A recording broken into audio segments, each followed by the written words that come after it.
السلام عليكم ورحمة الله وبركاته. الحمد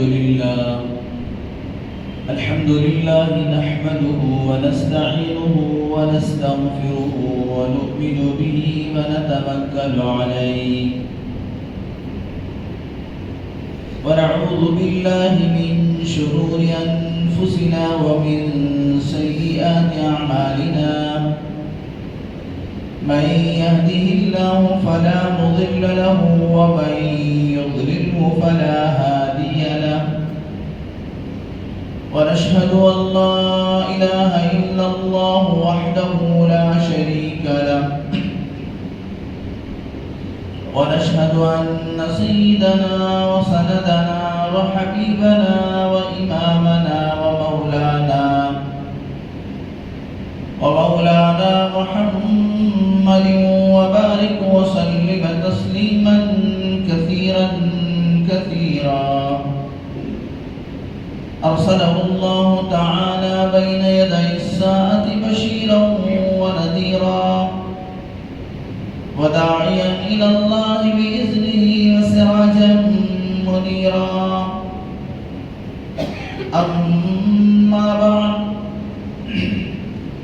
وعن أبي أيوب الأنصاري رضي الله تعالى عن النبي صلى الله عليه وسلم: أربع من سنن المرسلين: الحياء والتعطر والسواك والنكاح، أو كما قال صلى الله عليه وسلم: سبحانك لا علم لنا إلا ما علمتنا إنك أنت العليم الحكيم. رب اشرح لي صدري ويسر لي أمري واحلل عقدة من لساني يفقهوا قولي. اللهم صل على سيدنا مولانا محمد في أول كلامنا. اللهم صل على سيدنا مولانا محمد في أوسط كلامنا. اللهم صل على سيدنا مولانا محمد في آخر كلامنا. تمام تعریفیں، تمام بڑائیاں اور بزرگیاں خدا وحدہ ولا شریک لہ کے لیے ہیں، جس کی خدائی میں کوئی شریک نہیں. وہ ہمیشہ سے ہے اور ہمیشہ رہے گا. ہم سب اس کے کمزور و ناتواں بندے ہیں. وہ ہمارا خالق و مالک، پالنہار اور پروردگار ہے. ہر پل، ہر لمحہ، کروڑ کروڑ انگنت لا تعداد درود و سلام خاتم النبیین سید المرسلین رحمت للعالمین محبوب کبریا محمد مصطفیٰ احمد مجتبیٰ حضرت رسول پاک صلی اللہ علیہ وسلم پر. یا رب صلی وسلم دائما ابدا علی حبیبک خیر الخلق کلہم. معزز سامعین اکرام، فرزندان اسلام، بہت ہی قابل قدر بزرگوں اور دوستوں، آج جمعۃ المبارکہ کا دن ہے اور ربیع الاول کی آخری تاریخ یعنی 30 تاریخ ہے.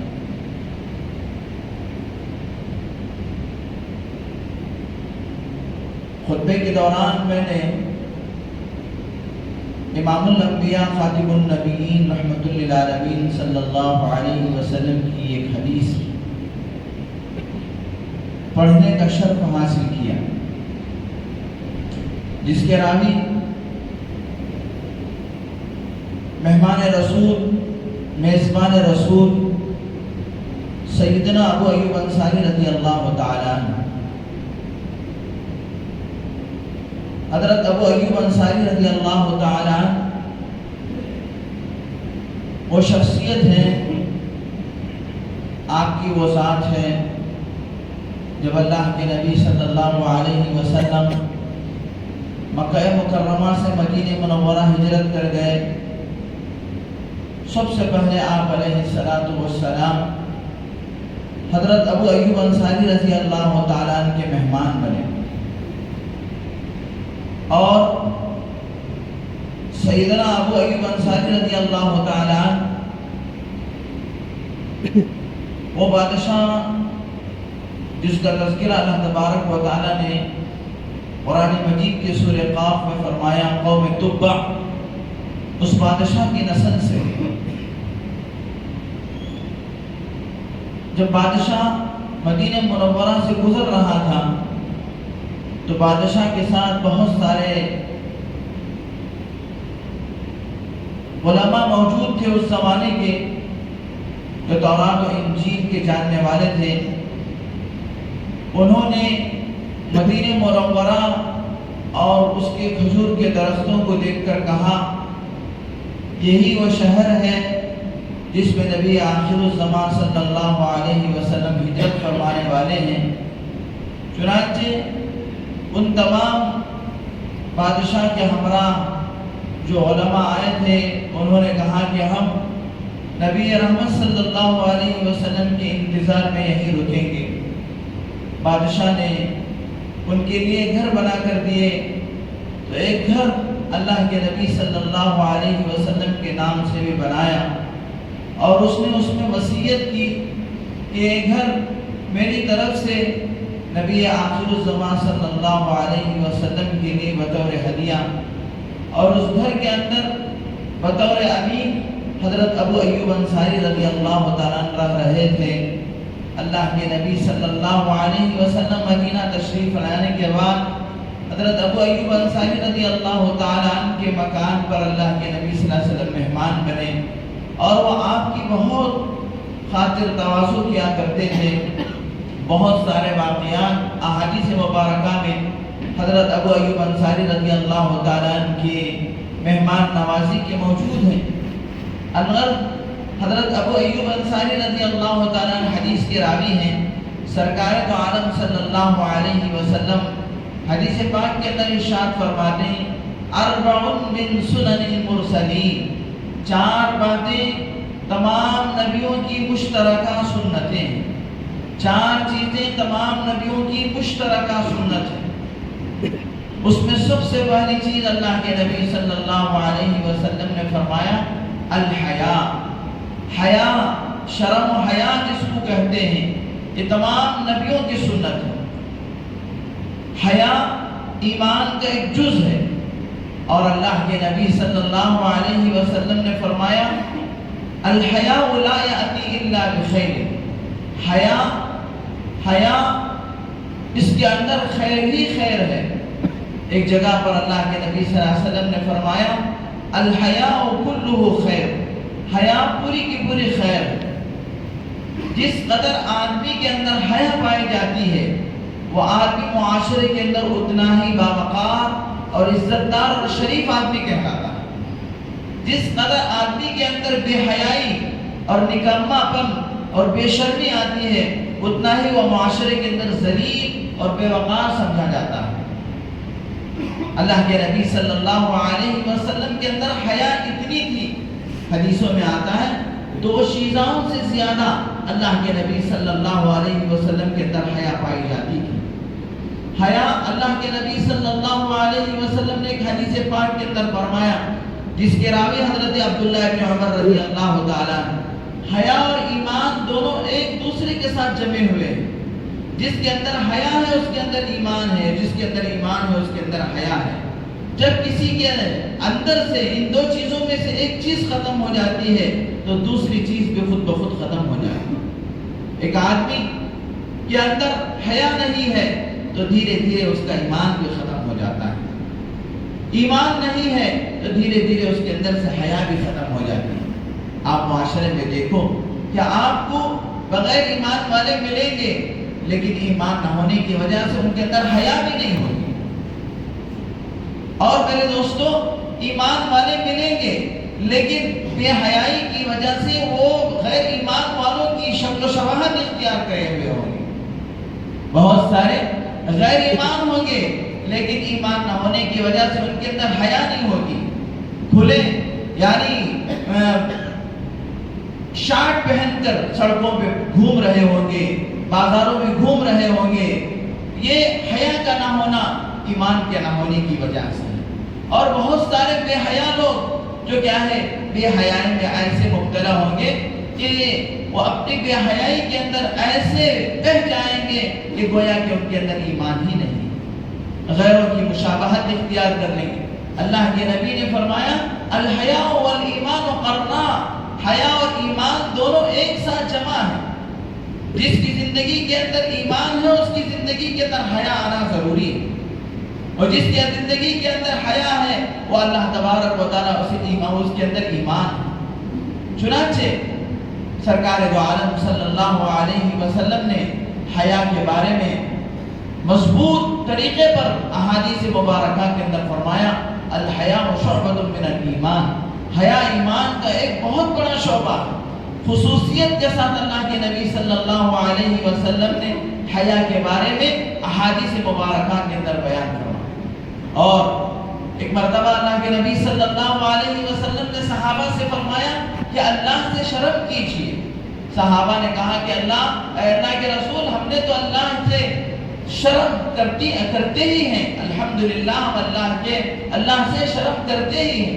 نبی پاک صلی اللہ علیہ وسلم نے فرمایا شرم کرنے کا مطلب یہ ہے کہ تم سر اور سر کے ساتھ جتنی چیزیں ہیں ان تمام چیزوں کی حفاظت کرو. سر اور سر کے ساتھ جتنی چیزیں ہیں ان تمام چیزوں کی حفاظت کرو، یعنی آنکھوں کی حفاظت کرو.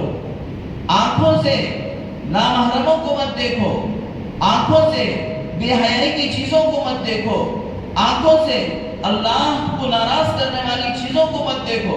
حیا کرنے کا مطلب یہ نہیں کہ آپ کپڑے پہن لیے، آپ کیا ہے ستر پوشی کر لیے. حیا کا مطلب یہ ہے کہ تمہارے سر سے جتنی چیزیں لگی ہوئی ہیں ان تمام چیزوں کی تم حفاظت کرو. آنکھوں کی حفاظت کرو، زبان کی حفاظت کرو، ناک کی حفاظت کرو، کانوں کی حفاظت کرو کہ کانوں سے تم غیر غلط باتوں کو نہ سنو، زبان سے تم گالی گلوچ اختیار نہ کرو، چہرے پہ داڑھی چھوڑو، اگر تم مرد ہو تو تم چہرے پہ داڑھی چھوڑو. یہ بھی کیا ہے حیا کا ایک عنصر ہے. اللہ اور سب سے زیادہ شرم کرنے کی زیادہ مستحق اللہ کی ذات ہے. کیسے کہ ہم لوگوں کو استحضار ہونی چاہیے کہ مجھے اگر میں نماز چھوڑوں گا تو میں اللہ کو کیا منہ دکھاؤں گا، میں اللہ کی نافرمانی کروں گا تو میں اللہ کو کیا چہرہ دکھاؤں گا، میں اللہ کے منع کردہ چیزیں حرام چیزوں پر ہاتھ ڈالوں گا تو میں اللہ کو کیا جواب دوں گا. تو سب سے زیادہ میرے دوستو حیا کرنے کا مستحق تو اللہ، اس لیے کہ ہم کسی انسان سے چھپ سکتے ہیں. ایک چھوٹے بچے کے سامنے ہم کیا ہیں شرم و حیا کا خیال رکھتے ہیں، اس کے سامنے کوئی بے حیا بے شرمی کی بات اور کام نہیں کرتے. اللہ جل شانہ ہم 70 دروازوں کے اندر بھی بند ہو جائے، اندھیری کوٹری کے اندر بھی بند ہو جائے، اللہ تبارک و تعالیٰ ہم کو دیکھتے رہتے ہیں. اللہ تعالیٰ علیم ہے، اللہ تعالیٰ بصیر ہے، اللہ تعالیٰ خبیر ہے، اللہ تبارک و تعالیٰ ہماری ہر چیز سے واقف ہے. تو میرے دوستو ہمیں اس بات کا استحضار ہونی چاہیے کہ اللہ جب ہماری ہر چیز سے واقف ہے تو اللہ کو ناراض کرنے والا کوئی کام میں نہ کرو.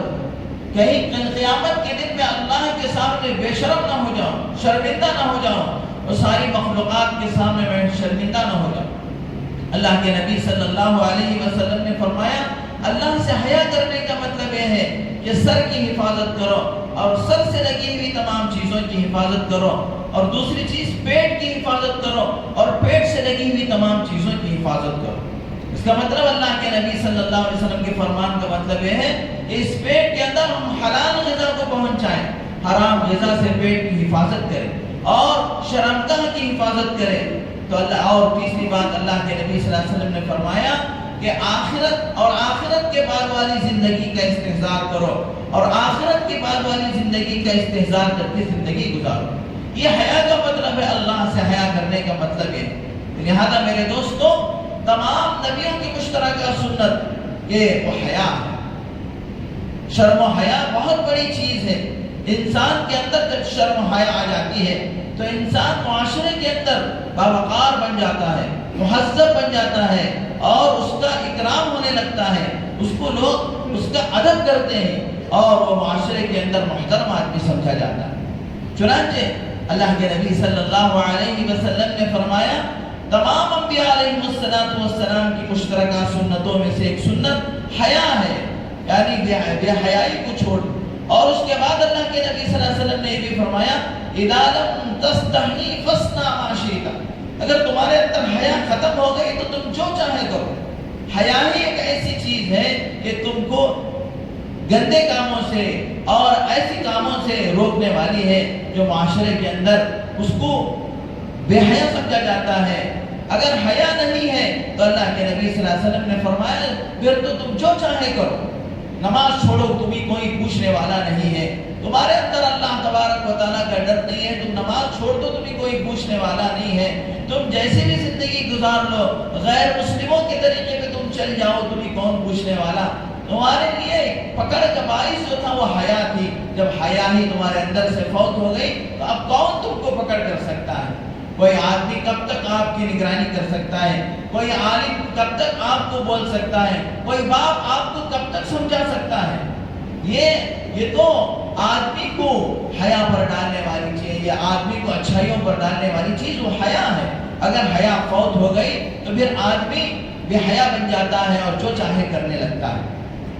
اس کے بعد اللہ کے نبی صلی اللہ علیہ وسلم نے دوسری چیز جو تمام انبیاء علیہ السلام کی مشترکہ سنت ہے، اللہ کے نبی نے فرمایا والتعطر، خوشبو کا استعمال کرنا۔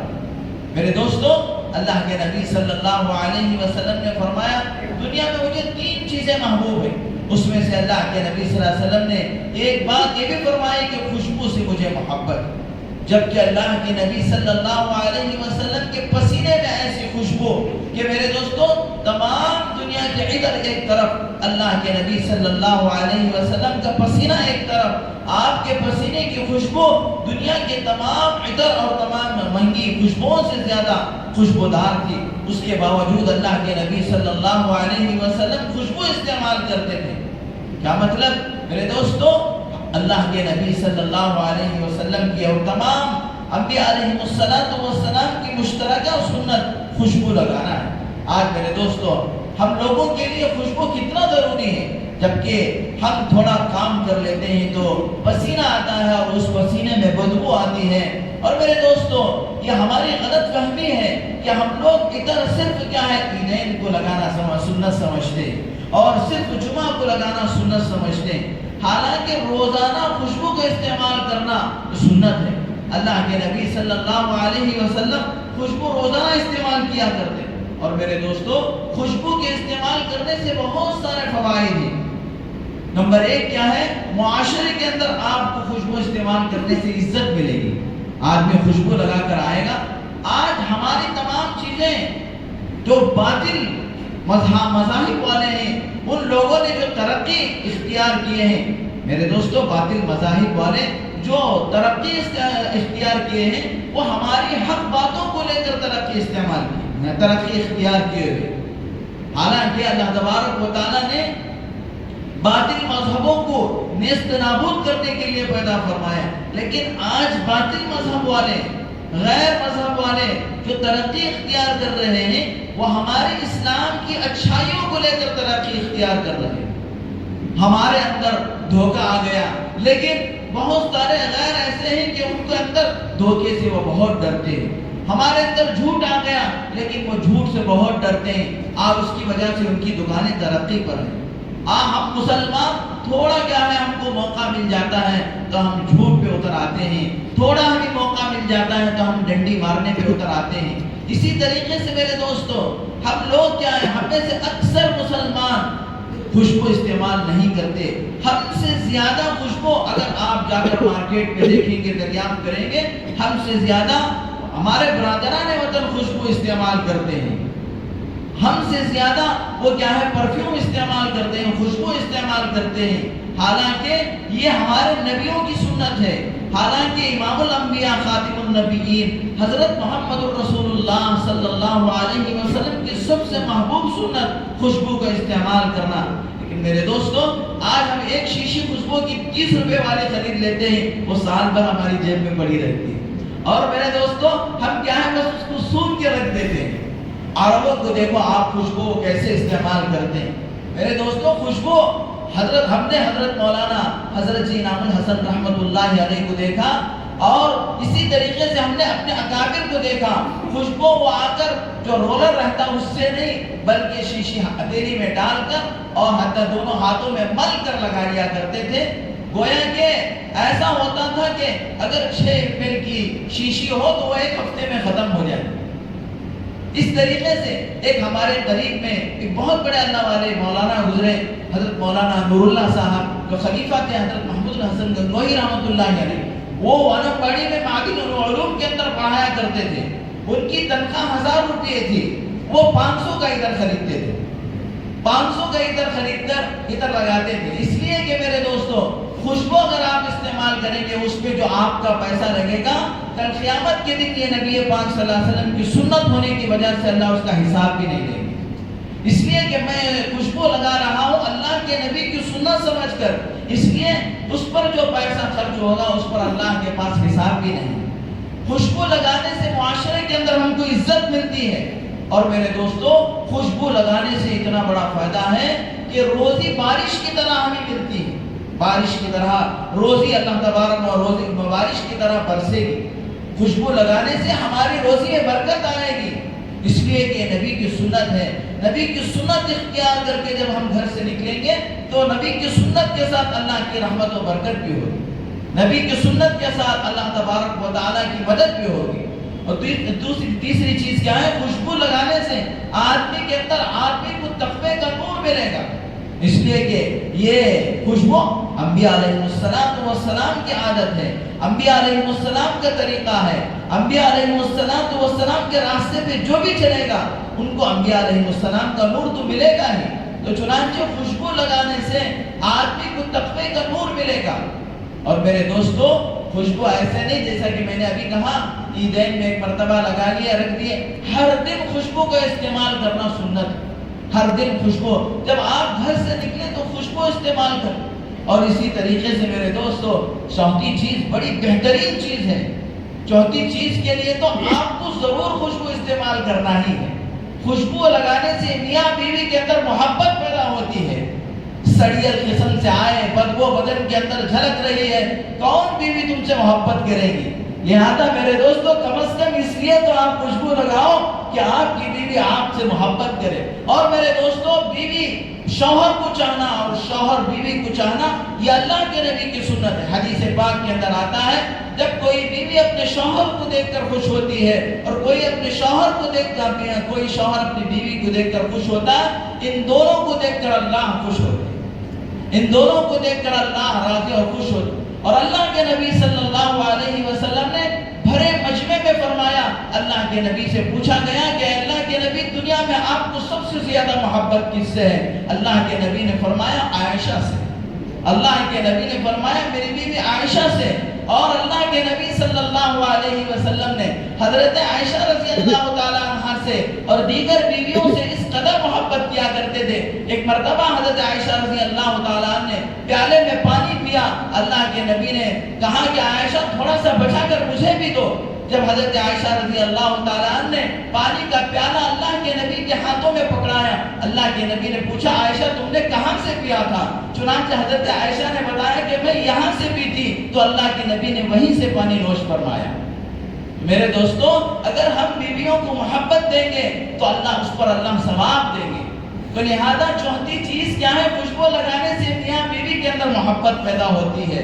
اور میرے دوستو خوشبو کا 5واں فائدہ یہ ہے، خوشبو کا 5واں فائدہ یہ ہے کہ اللہ تعالیٰ رزق میں برکت عطا فرماتے ہیں اور صحت اور تندرستی عطا فرماتے ہیں۔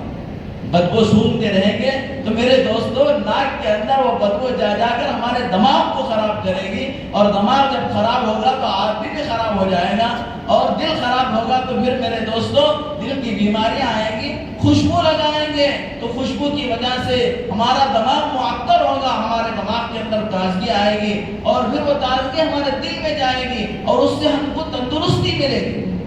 ایک تو سب سے بڑی چیز ہے، تمام نبیوں کی مشترکہ سنت ہے۔ خوشبو کیا ہے؟ تمام نبیوں کی مشترکہ سنت ہے۔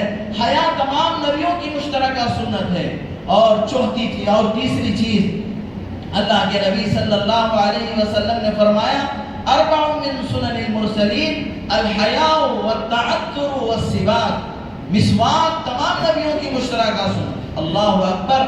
مسواک کے کیا فائدے میں آپ کو بیان کروں۔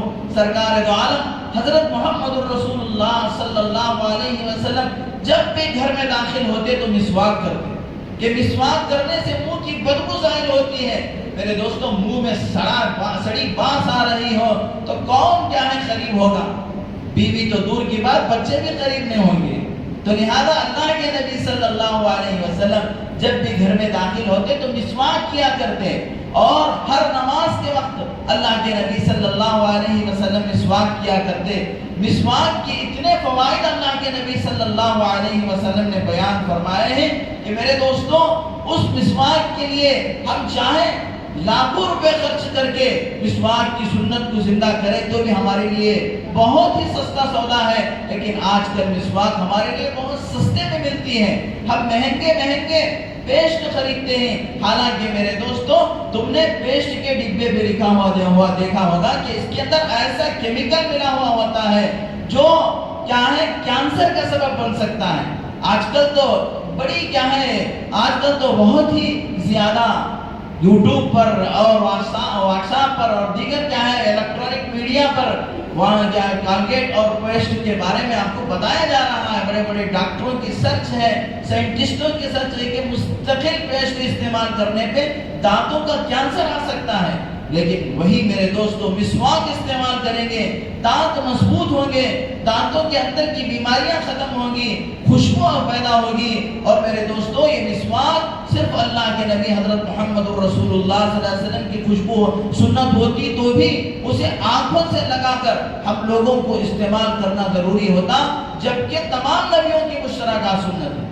حضرت آدم علیہ السلام سے لے کر حضرت جناب محمد الرسول اللہ صلی اللہ علیہ وسلم تک تمام نبیوں نے مسواک استعمال کی۔